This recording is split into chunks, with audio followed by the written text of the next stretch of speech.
हाय, मेरा नाम है सृष्टि गोयल। आप देख रहे हैं एबीपी लाइव। और दिल्ली विधानसभा चुनाव के नतीजे अब लगभग साफ हो गए हैं। रुझान तो आ ही रहे हैं लगातार, पिक्चर तो शाम तक क्लियर होगी, लेकिन अभी की कंडीशन आपको बता देती हूँ। आम आदमी पार्टी 23 सीटों पर है और बीजेपी 47 सीटों पर है। लगभग इस समय तक जो रुझान आते हैं वही नतीजों में तब्दील भी होते हैं। लेकिन अगर पिक्चर यही रही तो आम आदमी पार्टी का इसके बाद क्या भविष्य है, यही समझेंगे एक्सपर्ट से। Avinash sir, thank you so much for joining. पहला सवाल मेरा यही है, जो स्थिति इस वक्त आम आदमी पार्टी के लिए दिल्ली में दिखाई दे रही है, अगर यही नतीजों में पूरी तरह से तब्दील होती है, सबसे बड़ी बात तो मैं पहले अपने दर्शकों को बता दूं कि अरविंद केजरीवाल अपनी सीट नई दिल्ली से हार गए हैं। मनीष सिसोदिया पूर्व उप मुख्यमंत्री अपनी सीट से हार गए हैं। तो इस कंडीशन में आम आदमी पार्टी आ चुकी है। अब इसके बाद क्या भविष्य है आम आदमी पार्टी का? आम आदमी पार्टी पर सबसे बड़ा जो खतरा है फिल वक्त वो है अपने अस्तित्व को बचाने का। आम आदमी पार्टी के सर्वे सर्वा थे अरविंद केजरीवाल। अरविंद केजरीवाल की जुबान से निकली हुई कोई भी बात आम आदमी पार्टी में पत्थर की लकीर की तरह देखी जाती थी। उससे ना आप दाहिने जा सकते हैं ना बाएं जा सकते हैं, चाहे आप कितनी भी बड़ी तोप क्यों न हो। और इसका उदाहरण हम पिछले दिनों देख चुके हैं, जब योगेंद्र यादव जैसे नेता, जब कुमार विश्वास जैसे नेता अरविंद केजरीवाल की मुखालफत कर पार्टी में किनारे लगा दिए गए और उन्हें बाहर का रास्ता देखना पड़ा। एक तरह से कहिए तो राजनीति से ही बाहर हो जाना पड़ा।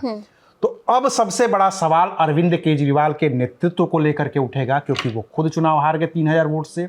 उनके जो दूसरे नंबर के थे मनीष सिसोदिया, वो खुद चुनाव हार गए। दुर्गेश पाठक वो चुनाव हार गए। अवध ओझा जिनको लेकर के अरविंद केजरीवाल खुद पार्टी में आए थे, वो चुनाव हार गए। थोड़ी लोक लाज बचा रखी है तो वो हैं आतिशी, जो जीत गई हैं। तो सबसे बड़ा खतरा मेरे हिसाब से अभी आम आदमी पार्टी पर यह है कि आम आदमी पार्टी पहले तो अपनी टूट बचा ले, क्योंकि पार्टी का टूटना लगभग तय है। तो कौन से ऐसे नेता आपको लग रहे हैं जो पार्टी को थोड़ा इधर उधर ले जा सकते हैं? स्वाभाविक तौर पर अब अरविंद केजरीवाल कोई भी फैसला करेंगे अगर आम आदमी पार्टी में, उस फैसले को चैलेंज किया जाएगा। आम आदमी पार्टी ने 20 से ज्यादा सिटिंग विधायकों के टिकट काट दिए और उन्हीं सीटों पर आम आदमी पार्टी को सबसे ज्यादा नुकसान हुआ है। कैलाश गहलोत जैसे नेता को चुनाव से ठीक पहले जाने दिया केजरीवाल ने, क्या एक बड़ी गलती? बिल्कुल गलती है, क्योंकि एक वक्त में जब अरविंद केजरीवाल ने इस्तीफा दिया तो ये देखा गया कि हरियाणा जीतने के लिए, थोड़ा सा वोटरों को सिंपैथाइज करने के लिए कैलाश गहलोत जैसे नेता को वो मुख्यमंत्री बना सकते हैं। उन्होंने तरजीह दी आतिशी को और नतीजा ये हुआ कि कैलाश गहलोत पार्टी छोड़ करके चले गए।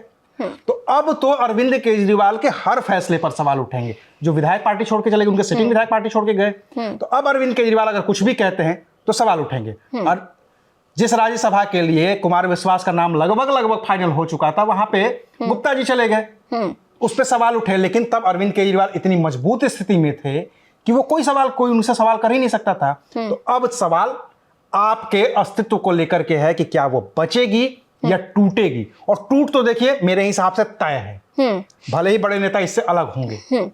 आम आदमी पार्टी की एक सरकार पंजाब में है। जब पंजाब में आम आदमी की पार्टी की सरकार आई तो कहा यह जा रहा था कि भले ही भगवंत मान सीएम है, लेकिन सरकार तो पंजाब में दिल्ली से ही चल रही है। तो क्या अब पंजाब में जो आम आदमी पार्टी की सरकार बैठी है उस पर भी कुछ असर देखने के लिए मिलेगा? बिल्कुल असर देखने को मिलेगा। इसका असर जिस टूट की मैं बात कर रहा हूं, जिस टूट की ओर मैं इशारा कर रहा हूं, वो वही है कि अब तो सबसे बड़े नेता के तौर पर भगवंत मान खुद स्थापित होंगे पंजाब में। या आप नेशनल पर्सपेक्टिव में भी देखिए तो एक प्रदेश का मुख्यमंत्री, फुल स्टेट का मुख्यमंत्री है ना भगवंत मान। कांग्रेस को हराया वहां पे, शिरोमणि अकाली दल को हराया वहां पे, बीजेपी को दरकिनार किया वहां पे, और भगवंत मान वहां पे मुख्यमंत्री बने हुए हैं, बैठे हुए हैं। अब भी 2 साल उनके पास हैं और 2 साल अरविंद केजरीवाल के पास करने के लिए कुछ नहीं रह जाएगा। तो वहां पे भी असर तो पड़ना तय है। अगर भगवंत मान पंजाब से निकल करके दिल्ली की तरफ का रुख करेंगे या दिल्ली की तरफ नजर गड़ाएंगे तो आम आदमी पार्टी वहां भी कमजोर होगी, क्योंकि कांग्रेस, अभी आप दिल्ली के ही चुनावी नतीजे देख लीजिए या आम आदमी पार्टी का पूरा इतिहास ही उठा करके देख लीजिए, तो आम आदमी पार्टी का वोटर कोई भाजपा का वोटर नहीं है। आम आदमी पार्टी का वोटर वो कांग्रेस का वोटर है जो कांग्रेस से नाराज था और छिटक करके दिल्ली में भी आया, छिटक करके पंजाब में भी गया।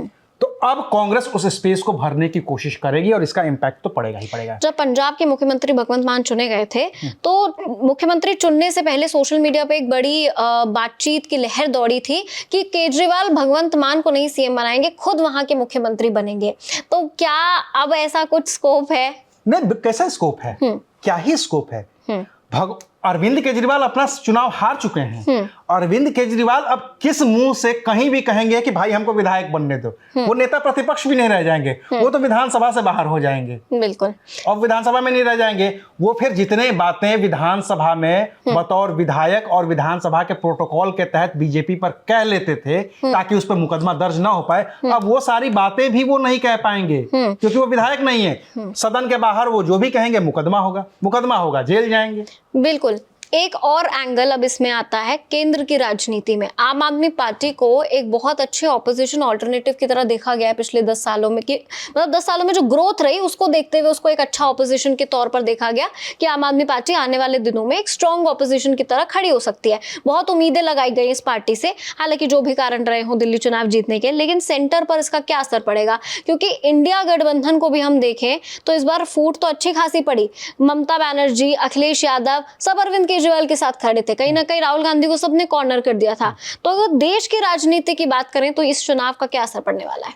इस चुनाव का जो मुझे समझ में आ रहा है असर, खास तौर से कि आने वाले 5-10 सालों में ये जो पूरा चुनाव होगा वो द्विध्रुवी हो जाएगा। द्विध्रुवी का मतलब सिर्फ बीजेपी बड़ी पार्टी रह जाएगी और कांग्रेस बड़ी पार्टी रह जाएगी। जिस तरीके से क्षेत्रीय दलों का ह्रास होता गया है लगातार, आप चाहे उत्तर प्रदेश का उदाहरण देख लें, बिहार का उदाहरण देख लें, दिल्ली में नई नई बनी पार्टी ईमानदार राजनीति करने वाली पार्टी का उदाहरण देख लें, ये सब के सब इतने कमजोर होते गए हैं कि वहां पर कांग्रेस को एक मौका वो तलाश सकती है। उदाहरण के तौर पे अगर हम दिल्ली की ही बात करें तो जितने भी क्षेत्रीय दल थे, चाहे अखिलेश यादव हैं, 2 लड़कों की जोड़ी हुआ करती थी ना उत्तर प्रदेश में, तो बिल्कुल ममता बनर्जी तो कंधे से कंधा मिला करके चल रही थी इंडिया गठबंधन में। भले ही वो कांग्रेस से नाराज थी, लेकिन इस बात पे नाराज थी कि नेतृत्व कौन करेगा। साथ तो था ही, लेकिन दिल्ली में तो उन्होंने साथ भी छुड़ा दिया ना। दिल्ली में तो अरविंद केजरीवाल के साथ आ गए, अखिलेश यादव अरविंद केजरीवाल के साथ आ गए, यहाँ आकर के चुनाव प्रचार किया। शिवसेना, एनसीपी तक कहने लगे थे कि हम साथ में हैं और अरविंद केजरीवाल ही जीतेंगे, क्योंकि उन लोगों को लगता था कि भाई यहाँ भी अब प्राइमरी जो काम है वो बीजेपी को हराना है। लेकिन इसमें खोना ना अरविंद उसको अखिलेश यादव को था, क्योंकि कुछ नहीं है यहाँ पे, ना ममता बनर्जी को था, ना शिवसेना को था, ना एनसीपी को था। यहाँ खोने को कुछ नहीं था, तो उन्होंने अरविंद केजरीवाल का समर्थन कर दिया। लेकिन अब खोएंगे ये कांग्रेस का साथ। लेकिन क्षेत्रीय दलों ने भी तो सेलेक्टिव पॉलिटिक्स यहाँ पे की। पहले तो अखिलेश यादव एमपी चुनाव को लेकर नाराज थे आम आदमी पार्टी से भी, फिर राहुल गांधी से हुए, फिर वापस से अरविंद केजरीवाल से हो गए। बहुत कन्वीनियंस के हिसाब से सबने चेंज किया है। अरविंद केजरीवाल भी महाराष्ट्र में अपनी कन्वीनियंस के हिसाब से पीछे खिसक गए। तो कुछ डायनामिक्स इंडिया गठबंधन की बहुत क्लियर नहीं है कि कौन किसके साथ रहना चाहता है। हर चुनाव में बदल जाते हैं सब। देखिए, इंडिया गठबंधन का कोई डायनामिक्स क्लियर नहीं है। और जितनी बात मुझे समझ में आ रही है राहुल गांधी के पिछले बदले हुए तेवरों को लेकर के, आप याद करिए कि इंडिया गठबंधन की टूटन कब शुरू हुई? हरियाणा विधानसभा चुनाव में। हरियाणा विधानसभा चुनाव में संजय सिंह ने और भगवंत मान ने प्रेस कॉन्फ्रेंस करके ये कहा कि अब आम आदमी पार्टी हरियाणा की 90 की 90 सीटें अपने दम पे लड़ेगी और कांग्रेस से हमारा कोई गठबंधन नहीं है। ठीक है, राहुल गांधी ने कोशिश की वहां पे, वो कोशिश कामयाब नहीं हुई। फिर भी राहुल गांधी अपना चुनाव प्रचार करते रहे, आम आदमी पार्टी अपना चुनाव प्रचार करती रही, और वो तलखी नहीं देखने को मिली कि दुश्मनी में तब्दील हो जाए। दिल्ली में आप आइए, दिल्ली में भी कोशिश हुई, ऐसा नहीं है कि नहीं कोशिश हुई, लेकिन दिल्ली में आम आदमी पार्टी इतनी ओवर कॉन्फिडेंट थी कि उसको लगा कि हम किसी की हमें कोई जरूरत नहीं है। कांग्रेस ने भी बहुत बढ़ चढ़ के अरविंद केजरीवाल मैं यही कह रहा हूं कि जो काम हरियाणा में राहुल गांधी ने नहीं किया, बचा दिया, व्यक्तिगत हमले नहीं किए, उन व्यक्तिगत हमलों को लेकर के राहुल गांधी ने ही शुरुआत की। ये भी याद रखिएगा आप कि अरविंद केजरीवाल ने उस व्यक्तिगत हमले की शुरुआत नहीं की कि रॉबर्ट वाड्रा और जीजा जी और ये और वो। पहले शुरुआत राहुल गांधी ने की शीश महल को लेकर के, शराब घोटाले को लेकर के। तमाम आरोप ऐसे लगाए जो सीधे अरविंद केजरीवाल को हिट करते थे। आपको तो हिट बाद में करेंगे, वो पहले अरविंद केजरीवाल जो कट्टर ईमानदार छवि उनकी थी उसको उन्होंने हिट किया। उसके बाद दूसरा उदाहरण देखिए राहुल गांधी का क्षेत्रीय दलों से हाथ छुड़ाने का, बिहार चले गए। श्री कृष्ण सिंह जो कांग्रेस के पहले मुख्यमंत्री थे बिहार के, उनकी सरकार में एक मंत्री दलित मंत्री रहे, शख्स की जयंती मनाने के लिए राहुल गांधी पूरा सब छोड़ करके, जगलाल चौधरी की जयंती मनाने के लिए सब कुछ दिल्ली छोड़ करके बिहार जाते हैं। श्री कृष्ण मेमोरियल, जो श्री कृष्ण सिंह के नाम पर था, वो मेमोरियल हॉल, वहां जाते हैं और वहां उस कार्यक्रम में हिस्सा लेते हैं। क्या इससे लालू यादव नाराज नहीं होंगे? बिल्कुल स्वाभाविक तौर पर लालू यादव की नाराजगी होगी कि भाई हमें बुलाया ही नहीं। राहुल गांधी जाते हैं पूरा लाइमलाइट लूट करके और वापस चले आते हैं। एक हफ्ते में दो दौरा वो बिहार का करते हैं, क्योंकि बिहार में अगला चुनाव होना है। लोकसभा में नुकसान वो झेल चुके हैं। लोकसभा में तो यहां तक कहा गया कि बिहार में कांग्रेस भले ही 9 सीटों पर चुनाव लड़ रही है, लेकिन कोई भी उम्मीदवार उसका, कांग्रेस का या वहां के प्रदेश अध्यक्ष अखिलेश प्रसाद सिंह का दिया हुआ नहीं है। वो सारे के सारे उम्मीदवार लालू यादव ने खुद सेट किए हैं। तो ये इन सारी चीजों से राहुल गांधी को नुकसान ही हुआ है। क्षेत्रीय दलों से साथ लेने में उन्हें कुछ फायदा नहीं हुआ है। तो अब वक्त शायद है राहुल गांधी के पास कि वो धीरे धीरे करके हाथ छुड़ाएं और नेशनल पर्सपेक्टिव में इन सारे क्षेत्रीय दलों से वो अपना गठबंधन खत्म करें और एक बड़ी पार्टी की तरह जितने भी वोट होंगे वो फिर उनके होंगे। वो 1 सीट आए या 10 सीट आए, वो कांग्रेस की अपनी सीट होगी। कभी ये नहीं कहा जाएगा कि सपा के कंधे पर चढ़ करके अमेठी जीत गए या बसपा के कंधे पर कुछ रख करके चले गए या आरजेडी के कंधे पर 3 सीटें बिहार में जीत ली, ये नहीं कहा जाएगा। क्योंकि आपने बिहार इलेक्शंस का जिक्र किया, अगला इलेक्शन बिहार में है। दिल्ली चुनाव में भी पूर्वांचली वोटर्स का इस बार बड़ा रोल रहा। बहुत सोच समझ के मनीष सिसोदिया की सीट भी चेंज की गई, अवध ओझा को मैदान में उतारा गया, लेकिन दिल्ली की जनता ने इस बार अरविंद केजरीवाल का साथ नहीं दिया, खासकर पूर्वांचली सीटों पर।